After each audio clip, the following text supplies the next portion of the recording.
문경은 오미자가 유명합니다. 우리 함양 백전에도 오미자 축제가 있더라고요.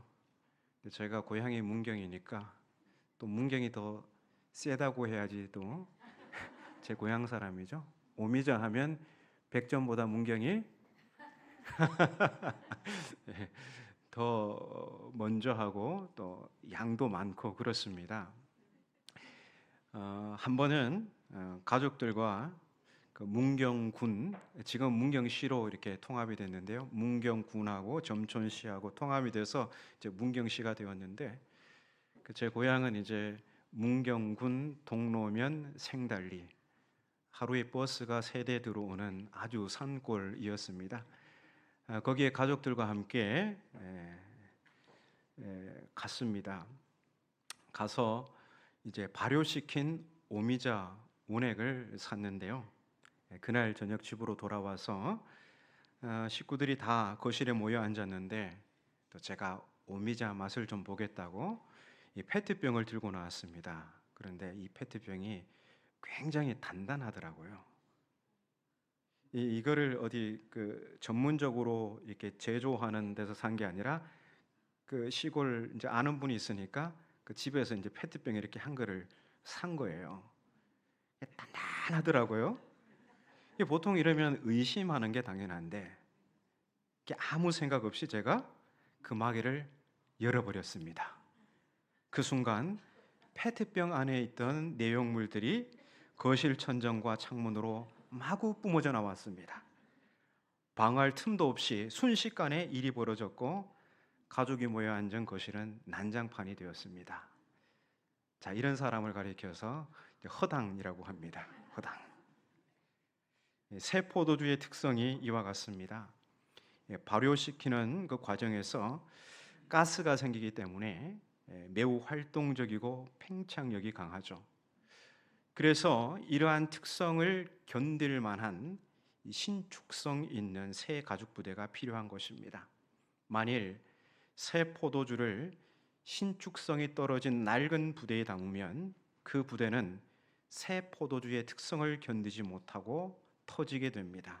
그러면 포도주도 부대도 둘 다 못 쓰게 되는 것이죠. 우리는 여기서 교회 공동체가 가지고 있는 2가지 중요한 개념을 볼 수 있습니다. 바로 본질과 형태입니다. 이 본질과 형태는 둘 다 중요합니다. 그리고 서로를 필요로 합니다. 본질과 형태가 서로 떼어져 있을 때 둘 다 의미를 잃어버립니다. 이 본질이라는 것은 형태라는 그릇 속에 담겨질 때 비로소 그 진가가 드러나고, 또 이 형태도 본질을 담고 있을 때 비로소 그 존재의 의미가 있는 것입니다. 본문에서 포도주가 본질을 말한다면 부대는 그 본질을 담아 보존하는 형태를 말합니다. 그러면 예수께서 말씀하시는 본질인 새 포도주와 그 본질을 담아 보존하는 형태인 새 부대는 각각 무엇을 가리키는 것일까요?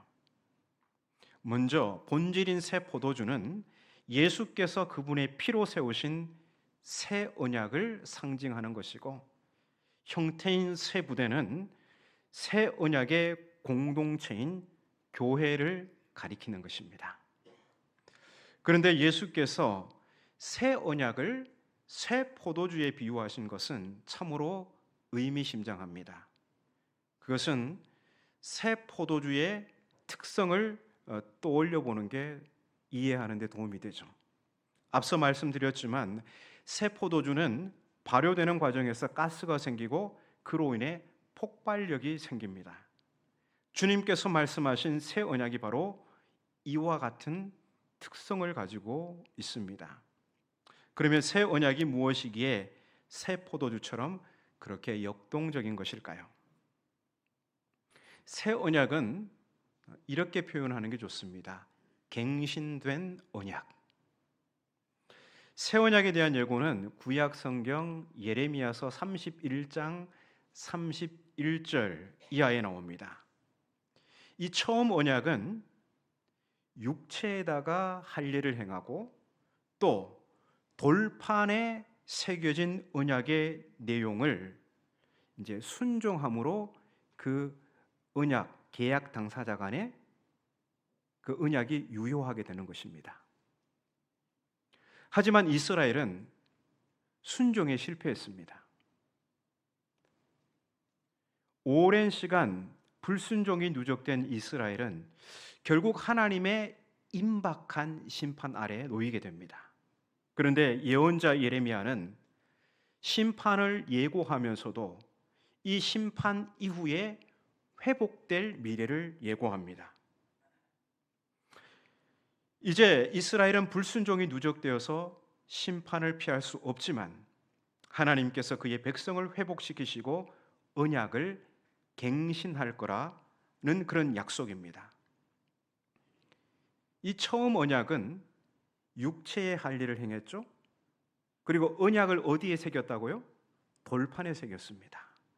그런데 갱신된 이 새 언약은 할례를 마음에 행합니다. 그래서 마음의 할례를 행하고 또 언약의 내용도 마음에 새깁니다. 이 일은 성령과 그리스도께서 하시는 사역입니다. 성령께서 불순종하던 완고한 마음을 순종의 마음으로 수술하시는 것, 이게 마음의 할례예요. 그리고 그렇게 수술된 마음에 예수께서 몸소 보여주신 사랑의 계명을 새기는 것입니다. 바로 이러한 사건이 오순절 성령 강림 사건입니다. 그래서 마음에 행한 할례 그리고 마음에 새겨진 사랑의 계명으로 이제 하나님의 백성들은 하나님과 올바른 언약 관계를 이어가게 되는 것이죠. 요컨대 이 새 언약은 불순종하던 백성을 순종하는 백성으로 만드는 것입니다. 죄의 지배 아래에서 죽음에 이르는 열매를 맺던 사람들을 예수께서 그분의 피로 구속하셔서 은혜의 다스림 아래에서 영생에 이르는 열매를 맺도록 바꾸는 것입니다. 그래서 성령과 예수님을 가리켜서 새 언약의 중보자라고 하는 것입니다. 성령께서 수술하신 내 마음판에 예수님의 사랑의 계명이 아로 새겨질 때 우리는 하나님의 말씀에 순종하는 새 언약의 백성이 되는 것입니다. 하지만 유대교 지도자들은 새 언약의 중보자로 오신 예수님을 배척했습니다. 율법을 대하는 예수님의 파격적인 행보를 도저히 받아들일 수 없었던 것입니다. 안식일에 버젓이 병자들을 치유하죠. 세리와 죄인들과 함께 다니며 어울리며 그들과 함께 식사를 하죠. 그리고 자신을 가리켜서 나는 하나님의 아들이다, 하나님의 친아들이라 이렇게 주장하죠. 유대교 지도자들은 율법에 따르면 이건 도저히 용서할 수 없는 것이었습니다. 왜 유대교 지도자들은 예수님을 그렇게 보았을까요? 그들은 문자주의자였습니다. 그들은 율법의 글자를 숭배하는 자들이었습니다. 그러다 보니 그들은 자기 함정에 빠지게 됩니다. 하나님께서 율법을 주신 그 본래의 마음, 하나님의 본심, 하나님의 그 정신, 그것은 온데간데 없고 그들은 문자 싸움에 함몰되어 있었습니다. 그래서 율법은 일종의 덫이 되었습니다. 본래 율법의 정신은 사랑이고 사람을 살리기 위해서인데 이 문자주의에 함몰된 그들은 오히려 율법으로 사람을 정죄하고 죽이는 일을 서슴지 않았던 것입니다. 그러면서 그들은 자기들이 하나님의 말씀을 철저히 지킨다는 우월감에 사로잡히는 자기 모순에 빠지게 됩니다. 그러면 여러분, 왜 유대교 지도자들이 율법을 이런 방식으로 대했을까요? 과거 시내산에서 주신 하나님의 율법이 어딘가 모자라서일까요? 아니면 율법 자체가 본래 완전치 못해서일까요? 그 이유는 유대교 지도자들이 하나님의 말씀인 율법을 자기 욕망, 자기 체제를 유지시키기 위한 도구로 오용하고 남용했기 때문입니다. 이 로마서나 이 갈라디아서에 보면 바울이 율법을 관찰하는 태도가 나와요. 어떨 때는 율법이 굉장히 거룩하고 선하고 의롭다 그러다가 어떨 때는 율법이 너무나 연약하기 짝이 없대요. 어떨 때는 되게 좋게 묘사하고 어떨 때는 어떻게 부정적으로 묘사합니다. 바울의 언어를 우리가 이해하기 위해서는 그 정황, 그 문맥을 잘 관찰해야 됩니다. 바울은 이렇게 이야기해요. 율법은 본래 거룩하고 선하고 의로워. 완전해. 그런데 율법은 연약하기 짝이 없어. 본래 하나님께서 주신 율법은 누가 주셨다고요? 하나님께서 주셨어요, 율법을요. 그러면 그 율법이 완전한 거예요. 근데 왜 율법이 연약하게 짝이 없냐? 그 율법을 오용하고 남용하는 사람을 통제할 힘이 없다는 거예요. 우리나라의 헌법, 우리가 정한 규칙들, 그건 선한 거잖아요. 좋은 거잖아요. 우리가 더 이 질서와 규율을 지키면 안정적이고 질서가 잡히고 얼마나 좋습니까? 그런데 내가 마음먹으면 그거 얼마든지 어길 수 있죠. 그렇다고 해서 그 헌법이, 그 질서가 우리한테 뭐라고 그럽니까? 그렇게 할 수 없는 거예요. 하나님이 주신 율법도 마찬가지예요. 그 율법을 교묘하게 이용하면 그 율법은 우리에게 위력을 행사해서 그렇게 하지 못하게 우리를 통제하고 다스리지는 못한단 말이에요. 그리고 실제로 우리를 또 그렇게 살아가도록, 율법에 살아가도록 우리에게 특별한 힘을 제공해 주지도 못한다는 거예요. 그 자체로는 굉장히 선하고 아름답지만 우리가 그거를 얼마든지 악용할 수도 있고 오용할 수도 있고 그렇게 할 수 있다는 것이죠. 이 유대교 지도자들은 이 모세로부터 물려받은 율법에다가 막 추가 조항까지 막 덧붙이는 등 율법에 대한 열성을 보였지만 실은 그 율법과 추가 조항들을 자신들의 체제를 뒷받침하는 수단으로 악용했습니다. 그래서 새로운 관점으로 율법을 대하며 죄인들은 품어 안으시고 오히려 유대교 지도자에게들은 그들의 위선을 폭로하던 예수님, 필연적으로 공생애 동안 그들과의 충돌을 피할 수 없었던 것입니다. 나름 신앙에 열심히 있는 분들이 자주 하는 말이 있죠. 성경대로 해. 성경적으로 하면 돼. 그런데 자세히 보면 그게 문자주의인 경우가 많습니다. 문자 그대로 믿고 행하면 잘하는 거라고 생각하죠.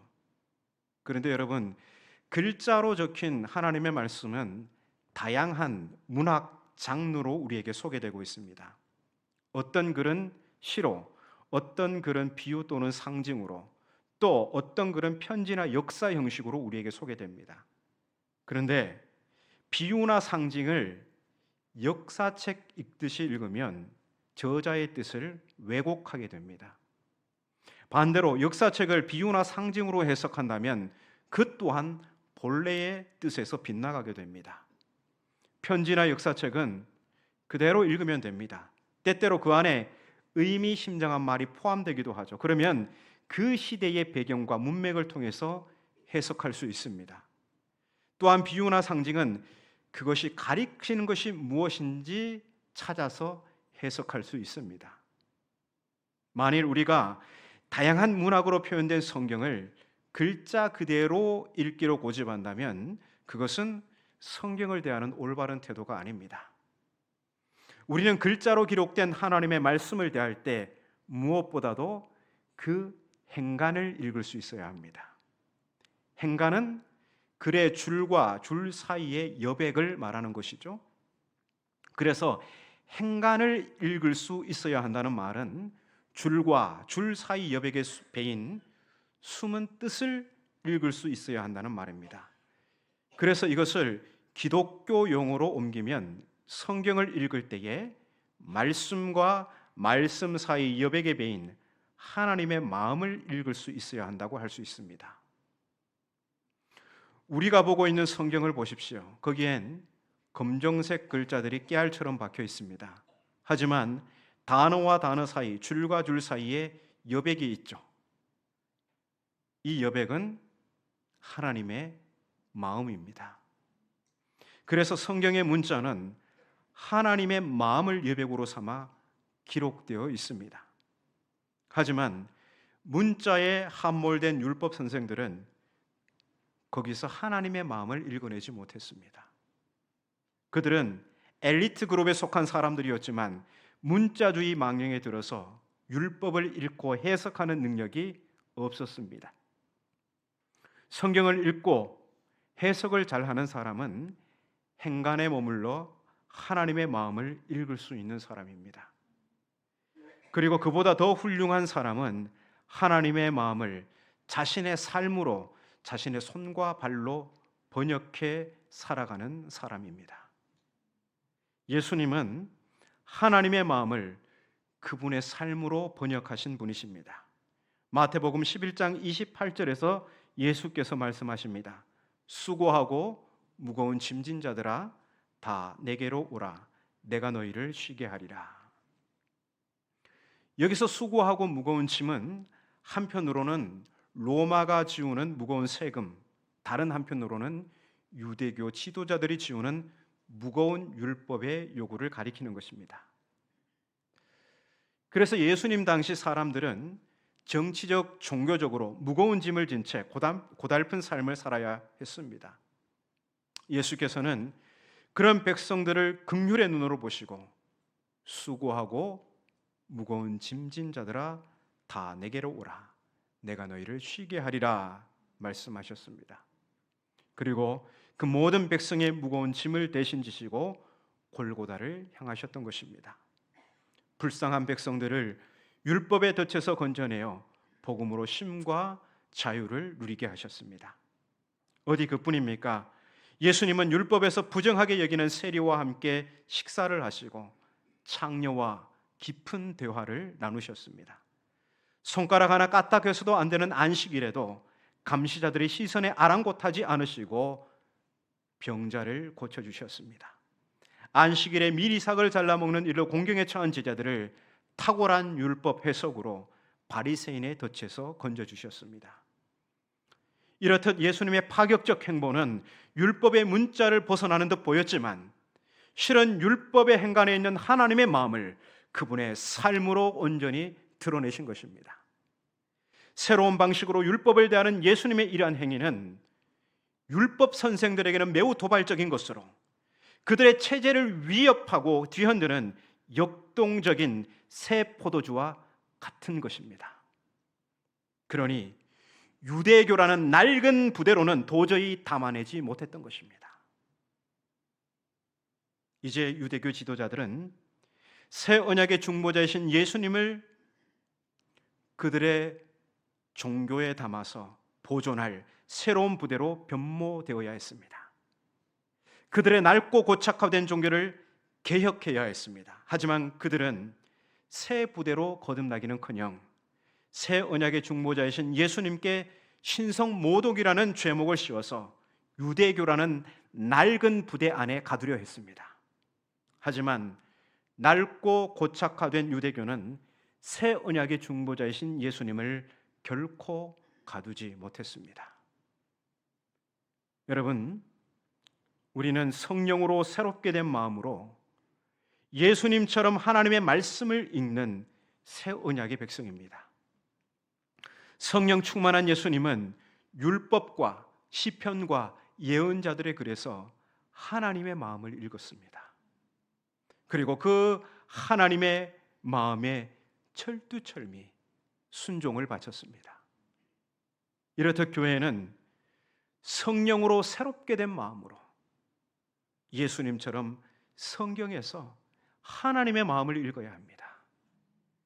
그리고 그 하나님의 마음에 철두철미 순종을 바쳐야 합니다.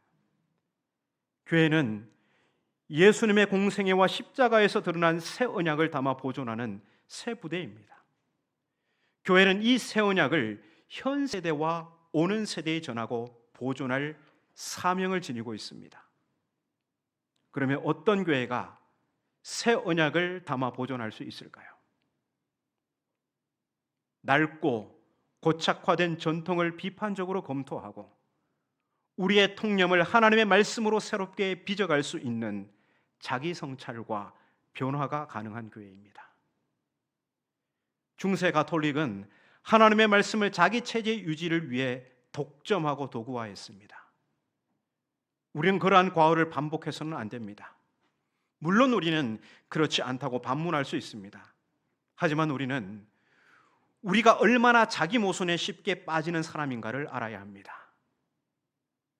우리 신앙의 신념과 사고방식이 얼마나 한쪽으로 쉽게 치우치는지를 알아야 합니다. 그래서 우리는 시시때때로 진리의 말씀 앞에서 정치적 용어입니다. 국정감사를 받아야 합니다. 왜냐하면 우리는 하나님 나라의 공무원이기 때문입니다. 공무원은 자기가 행한 공적 직무에 관해서 정기적으로 감사를 받습니다. 진리의 말씀이 우리를 교훈하고 책망하고 바르게 하고 의로 교육하기에 유익하기 때문에 우리는 진리의 말씀 앞에서 우리가 행한 공적 직무에 관해 국정감사를 받아야 하죠. 그래야 우리가 하나님 나라의 공무원으로 온전해지고 그 직무를 잘 감당할 수 있습니다. 만일 우리가 과거 유대인들처럼 그리고 중세 교황들처럼 자기 신념과 자기 체제를 강화하기 위해서 혹은 자기 욕망을 위한 도구로서 성경을 읽는다면 우리도 얼마든지 예수님을 낡은 우리 신념에 가두려는 끔찍한 짓을 반복할 수 있습니다. 여러분, 우리 함양교회의 미래는 어떻습니까? 우리 한국교회의 미래는 어떨까요? 많은 사람들이 젊은이들이 적다고 미래를 걱정하고 있습니다. 젊은이들이 적은 게 결정적인 위협일까요? 그게 정말 위기는 아닌 것 같습니다. 오히려 걱정스러운 것은 낡은 전통과 고착화된 생각으로 진리의 역독성과 변화성에 조금 더 반응하지 못하는 태도입니다. 이런 교회들은 차츰 도태되다가 머지않아 결국 역사의 뒤안길로 사라지게 됩니다. 그렇다고 해서 그게 큰일이 아닙니다. 왜냐하면 하나님께서는 하나님의 마음에 민감한 세대를 이렇게 세워서 새 언약을 담아 보존할 새 부대로 준비시키기 때문입니다. 역사 어느 시대에나 남은 자가 있는 것입니다. 낡은 부대와 같은 교회가 사라지는 것은 하나님 나라에 조금도 위협이 되지 않습니다. 교회가 약화되는 것, 하나님 나라에 조금도 위협이 되지 않습니다. 그것은 역사의 순리를 따르는 것일 뿐입니다. 하나님 나라는 우리 모순에 의해 결코 위협받지 않습니다. 다만 모순이 있는 그 공동체가 위험해질 뿐입니다. 그렇게 여러분, 우리 함양교회는 언제나 하나님 말씀 앞에 개인과 공동체를 성찰하고 새로운 관점으로 우리에게 변화를 요구하는 진리의 역동성과 변화성에 민감하게 반응할 수 있어야 합니다. 기성세대와 젊은이들이 소통하며 서로의 목소리에 귀를 기울이고 진리의 말씀 앞에 자신을 변화시키는 유연성과 탄력성을 가지는 새 부대와 같은 교회로 거듭나야 합니다. 그래야만이 현 세대와 오는 세대에 새 언약을 담아 전하고 보존하는 새 부대가 될 수 있습니다. 본질과 형태가 있어야, 본질은 형태가 있어야 그 진가가 드러나고, 형태는 본질을 담고 있을 때 비로소 그 존재의 의미가 있습니다. 우리 함양교회가 십자가의 공동체로 현 세대와 오는 세대에 새 언약, 곧 복음의 역동성을 전하고 보존하는 새 부대로 하나님의 기쁨이 될 수 있기를 주님의 이름으로 축복합니다. 그 마음으로 우리 복음송 함께 찬송하겠습니다.